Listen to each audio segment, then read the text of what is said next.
The first manned mission to Mars began well enough. Launched without the knowledge of the general public, it lasted for almost a decade, silencing the naysayers at NASA and abroad. It was by all measures a success, until this series of unfortunate events occurred. These unexplained phenomena brought the entire project to a crashing halt. All contact was lost after 9 years of successful habitation on the Red Planet. Something tragic had happened to the crew, and at least one of them had seemingly gone insane. It was suspected that Science Officer Nathan Flanders had killed the rest of the astronauts on the mission, and had taken his own life following his final transmission. That's where the 4 of us came in. We were sent to conduct a salvage operation and tasked with surviving against all odds on the barren planet's surface. Instructions were to use what we could from the old base. The multi-billion-dollar array of advanced equipment was invaluable, and some of it was reportedly irreplaceable. Our flight and landing on the surface went well, proceeding without incident. Despite that, our nerves were on edge and the 4 of us were jittery with anticipation as we made our way from the landing craft to the hatch, which led to the underground habitation unit. The area surrounding us looked surprisingly similar to Earth, a desolate desert region scattered with flat rocks and boulders, and a sheer wall of rock that jutted out from the ground upwards stood just behind the old habitation unit's coordinates. We bounded toward the hatch, stumbling awkwardly in the lower gravity. I felt occasional moments of success when a step forward was executed just right, but otherwise it was awkward and clumsy. I fell over at one point and bounced back up after a couple of attempts. There was a smile stretching across my face though, and I looked over to see Denise was doing the same. We couldn't help it. We were each fulfilling a lifelong dream, and despite it perhaps because of the tension of the situation, we began to grin like idiots and laugh. Finally, we had reached our destination. Raymond pried open the hatch door. Dust and sand poured off the flat surface as he heaved it open. Clearly, it had been a while since anyone had gone down there, into the pitch blackness below.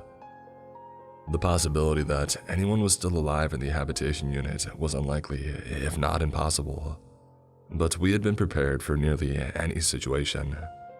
There had been enough food and water supply for one man to survive, and we were told there was a slim chance that we would be forced to defend ourselves if compromised crew members were still alive down there. Last contact had been made with Nathan Flanders, the failed mission's science officer.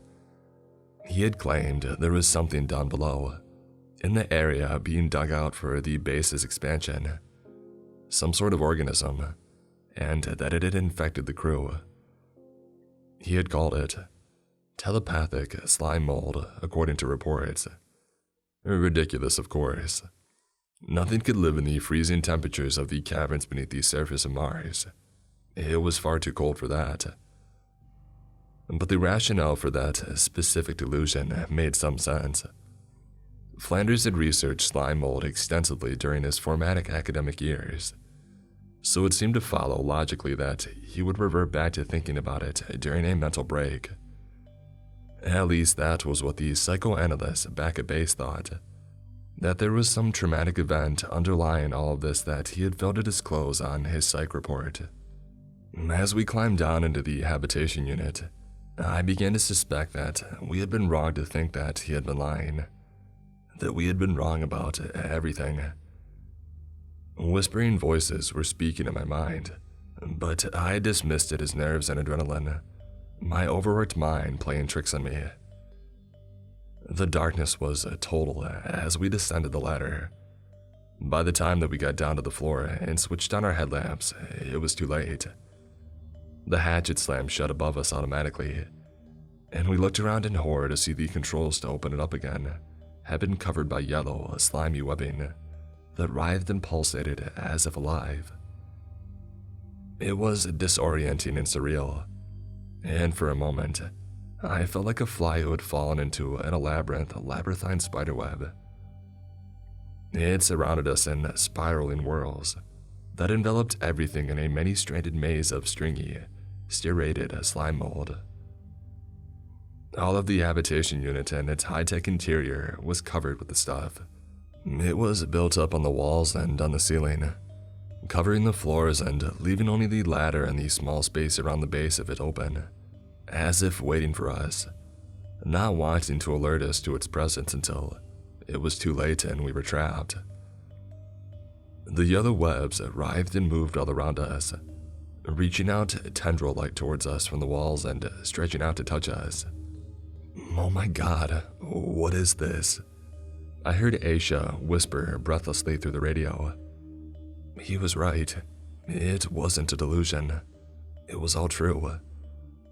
"We need to get out of here now." The captain ignored me, moving forward despite my objections. "Hang on," said Raymond. "We have to see if we can salvage anything. Maybe we can do something to get rid of this stuff." At the mere mention of that, the yellow slime mold began to whip itself into a frenzy. A piercing ringing noise invaded my mind to my ears. It felt like someone was stabbing into them with sharp pins. My knees buckled from the pain, and I nearly fell to the floor. But the sensation subsided a few moments later and we all relaxed. "Why do you not seem at least a little bit fazed by all of this?" I asked Raymond, suddenly suspicious.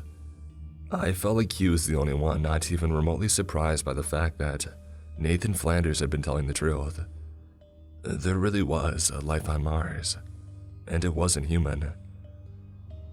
"The three of us would never have come if you had known the truth," he said under his breath. His words were in a monotone, not sounding like himself at all. "And besides, it was classified." "You knew?" I shouted at him in rage. "How could you drag us here knowing this mind-controlling slime was real?" As I spoke, the yellow gunk was stretching, spreading and climbing up my boots toward my ankles. I tried to push it away with my hands and it got stuck to my fingers and expanded, rapidly growing up my hands and onto my wrists. "We need to get out of here," I said, no longer caring what he was going to do. "We need to get back to the ship." "To do what? We need this place. There's no way the four of us survive here without the equipment in this hab unit. It took over a decade to set all of this up. We just came to try to pick up the pieces, remember? You want to give up on that already?" When he said it like that, I had to think twice. "You have a plan, right? Something that you didn't tell us about. Another secret that you kept from us." A grin spread across his face. "You're right, I do. I'm trying not to think about it too much, though. Since we're not alone in our minds anymore, try to think about something else. Golf or something, okay? Just don't get thinking too hard about what I might be planning to do. This slime stuff ain't gonna like it." I nodded, resigned to follow him a little further. We had come this far after all. We continued deeper into the narrow confines of the hab unit. The webbing reached out and I felt it touching me in places outside of my suit, moving towards my helmet, but I tried not to panic. I noticed Aisha had the same calm demeanor as Ray, and I wondered if she knew what we were in for as well.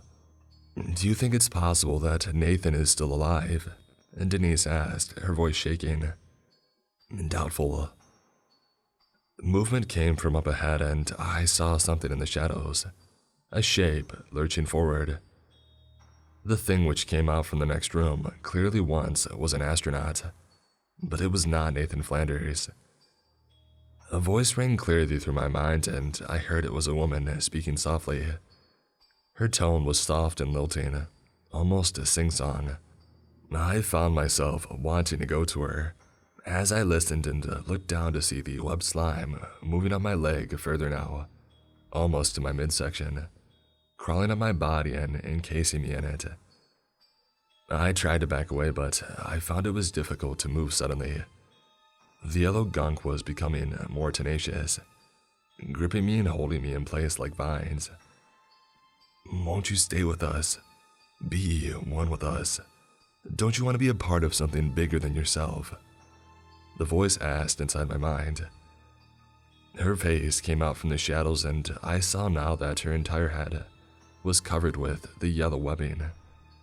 It had reached in from a crack in the helmet, and it had spun itself around her features like cotton candy. A mask of it covered her face, but it was translucent enough to see through in places. The tendrils of yellow slime webbing had enveloped her body, and it carried her across the floor towards us, as if she were floating upon a cloud. What did you do to the rest of them? I heard myself asking aloud. We needed nourishment. It was such a long sleep. But now we were all fed and looking for more hosts. If you want to live here, this is the only way. If you prefer to die, that can be arranged as well. Raymond was reaching for something in his bag. I tried not to think about it too much, what he was planning to do. He pulled out a weapon of some kind. I had no idea that it even existed or had been brought on the journey. But then again, no one had told me that we would be fighting for our lives against mutant telepathic slime mold either. The horrifying web-covered astronaut who was coming towards us was close now, only a few meters away in the confined space. Ray squeezed the trigger and the gun let out a blast of reddish-white light, like a wide laser beam. It went past our attacker, missing wide. She was closing in now, the webbing bringing her towards us like a wicked chariot. He fumbled in his bag for something and pulled out a small square box. Pushing a button on the gun, it ejected a smoking cartridge, and I realized he was reloading, but he had almost no time. The horrifying creature was almost within striking distance now. Slamming the fresh battery into the slot, he pulled the trigger just as the web-covered astronaut thing was mere inches from him. The blast ripped a hole through the center of the creature, and she let out a piercing scream which ripped through my mind. It took several moments to quiet, but still lingered like my ears were ringing. Ray pulled another fresh battery pack out from his bag and changed it for the old one. It seemed that the gun was single fire and it needed to be reloaded after each laser burst, but still, it was a formidable weapon. Another top-secret military project, I had guessed. The possessed astronaut woman was lying on the ground, twitching and writhing, moaning in pain. Raymond walked towards her and pointed the weapon at her head, and then he pulled the trigger once again. At point-blank range, it obliterated the head of the possessed astronaut, putting her out of her misery and stopping her never-ending torment. I shuddered at the thought of having my body controlled by a parasitic creature, controlling me like a puppet. This horrifying mental image rattled me badly, especially when I looked down at my hands and feet to see them being covered by the exact same stuff. Enough, Ray. We're lucky to be alive after that. Now can we please get the heck out of here? Raymond looked me in the eyes and loaded a fresh battery into the gun. Not even close. We have to keep moving. We have to get to the source of it. I have coordinates. It'll be down in the caverns below the hab unit. Are you insane? We don't even know if there's a source to this madness. And even if it exists, we'll never get to it. Look at this stuff. It's all over us. Pretty soon it'll be covering our visors and we won't be able to see anything. We'll die down here like the last crew did. Let's get topside now, and if we're lucky, the sun will kill it for us. Suddenly, the slime mold sprang to life again, whipping its tendrils at us and then starting to squeeze my legs painfully like boa constrictors. I tried to lift them up to turn around, and it felt like I was stuck in molasses. It took every ounce of my strength to turn away from him and start heading back towards the ladder. If you two want to live, I suggest that you come with me. He's got a death wish. I muttered over the radio to Denise and Aisha as I moved past them in the confined space. They looked hesitant to leave Raymond alone down there. Before I could get away, the webbing reached out and grabbed me with long tendrils from behind and started wrapping me up like vines. It went under my arms and around my waist and then around my neck, trying to squeeze the helmet off my head so it could get to my flesh. "It got me," I screamed. "Help." Denise grabbed a blade from the supply bag that she was carrying and went to work sawing at the tendrils that had wrapped themselves around me. "Hang on, I got you." Meanwhile, Aisha moved past and caught up with Raymond, her face looking hurried and uncaring of my predicament. "Leave them," Raymond said to her, and she nodded. They stepped over the astronaut's corpse and continued through the hab towards the back end, where it led towards the caverns, to the source. I screamed at them, cursed at them both, knowing how they had been aware all along. They had both been briefed on what had really happened here, things that I hadn't known about until just then. Denise was cutting at the ropes of the webbing that were holding me there, but every time that she cut one loose, another grabbed hold. "It's hopeless," I said to her. "Just go. Get back to the ship and tell them what happened. Tell them that this place is a lost cause. It's a death sentence for anyone who comes here." Her face was still determined, her eyes focused. She finally got one of my arms free and handed me the knife, grabbing another from her belt. "I'm not leaving you, so shut up and cut." I turned my body away from the wall as she cut these strands holding my waist free. Now, it was only my arm that was still wrapped up in the webbing. It pulled at me and crushed my arm painfully as I tried to pull away. Screaming, I cut haphazardly at it, hacking and sawing with reckless abandon.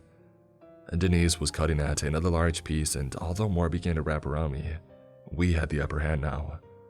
Slashing at them with every ounce of energy we had, I finally managed to pull myself free. "See, I told you," Denise said, smirking.